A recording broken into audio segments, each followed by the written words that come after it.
दोस्तों, अगर आप उत्तेजित होने के बावजूद देर तक बिस्तर पर परफॉर्मेंस नहीं कर पाते तो आपको इन उपचारों और इन बातों पर ध्यान देना चाहिए। मित्रों, सेक्स जीवन का एक हिस्सा है। इसके द्वारा आप केवल अपने प्यार का इजहार नहीं करते बल्कि खुद को तनाव मुक्त और खुश भी रखते हैं। मगर कई बार शारीरिक समस्याओं के कारण आप सेक्स का पूरा आनंद नहीं ले पाते। इन्हीं में से एक है इरेक्टाइल डिसफंक्शन। ये समस्या तब होती है जब कोई व्यक्ति उत्तेजित होने के बावजूद संभोग नहीं कर पाता। ऐसा इसलिए होता है क्योंकि पेनिस का ब्लड फ्लो ब्लॉक हो जाता है। इस समस्या से ग्रस्त पुरुषों को अक्सर कम आत्मविश्वास होता है क्योंकि संभोग की परफॉर्मेंस बेहतर नहीं होने के कारण वे शर्म महसूस करते हैं। इसके लिए कई उपचार हैं, जैसे कि पहला है ओरल मेडिकेशन। पेनिस की मसल्स में ब्लड फ्लो बढ़ाने और उन्हें आराम देने के लिए सिल्डेनाफिल, टाल्डाफिल, वर्डेनाफिल, आवनाफिल जैसी दवाएं निर्धारित की जाती हैं। पेनिस में ब्लड सर्कुलेशन बढ़ने से उत्तेजना बढ़ती है और आप संभोग का आनंद ले पाते हैं। ये दवाएं समस्या की गंभीरता के आधार पर डॉक्टर द्वारा निर्धारित की जाती हैं। इन्हें संभोग से करीब आधा घंटे पहले लिया जाता है। हार्ट डिजीजेज और प्रोस्टेट के मरीजों को इनका सेवन नहीं करना चाहिए। कुछ कारणों से डायबिटीज और लो ब्लड प्रेशर वालों के लिए भी ये दवाएं ज्यादा मददगार साबित नहीं होती हैं। इनके कई साइड इफेक्ट भी हैं, जैसे कि मितली, सिरदर्द आदि। इसके बाद है दोस्तों काउंसलिंग।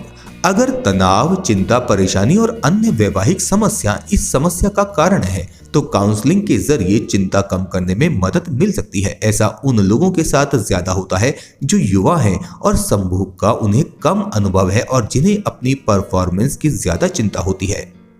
तीसरा है एक्सरसाइज। तेज चलना, स्विमिंग और हफ्ते में 3 बार कार्डियो करने से ब्लड सर्कुलेशन बढ़ता है और पेल्विक हिस्से में ब्लड का फ्लो बढ़ता है। बेहतर सर्कुलेशन से संभोग के दौरान पेनाइल हिस्से में छोटी धमनियों को पर्याप्त खून मिलता है और आप लंबे समय तक बिस्तर पर अपने पार्टनर का साथ दे पाते हैं। दोस्तों, इसके बाद आता है इंजेक्शन।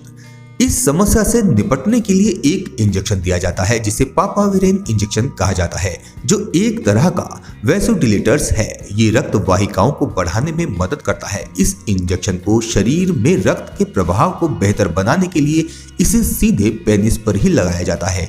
इन इंजेक्शनों के दुष्परिणामों में हल्का खून बहता है। गलत तरीके से इंजेक्शन लगाने से आपके पेनिस को नुकसान भी हो सकता है। एक अन्य प्रकार का इंजेक्शन प्रोस्टाग्लैंडिन है, जिसे एक स्पेशल एप्लीकेटर के जरिए पेनिल मूत्र मार्ग में डाला जाता है। इसके बाद आता है दोस्तों पेनिस पंप। ये आपको बाजार में मिल जाता है। इसका आकार एक खोखली ट्यूब की तरह होता है जो हाथ या बैटरी से चलता है। इस ट्यूब को पेनिस पर रखा जाता है और इस पंप का यूज हवा को खींचने के लिए किया जाता है। ये वैक्यूम ब्लड को खींचकर पेनिस की तरफ लाता है, जिससे आपको इरेक्शन मिलता है। एक बार इरेक्शन प्राप्त होने पर पेनिस के बेस में एक रिंग डाली जाती है। इस डिवाइस के सामान्य साइड इफेक्ट में एक को चोट लगना है। इसके बाद है पेनाइल इम्प्लांट। सभी इलाज विफल होने पर इसका सुझाव दिया जाता है। हालांकि कुछ पुरुषों को ही पेनाइल इम्प्लांट की जरूरत होती है। ये एक सर्जिकल प्रक्रिया है जिसमें एक आराम से मुड़ने वाली रॉड पेनिस के दोनों तरफ डाली जाती है, जिससे आप काफी देर तक इरेक्ट रह सकते हैं। दोस्तों, वीडियो अच्छी लगी हो तो लाइक शेयर जरूर कीजिए। साथ ही नए वीडियोस के लिए हमारे चैनल को सब्सक्राइब कर लें।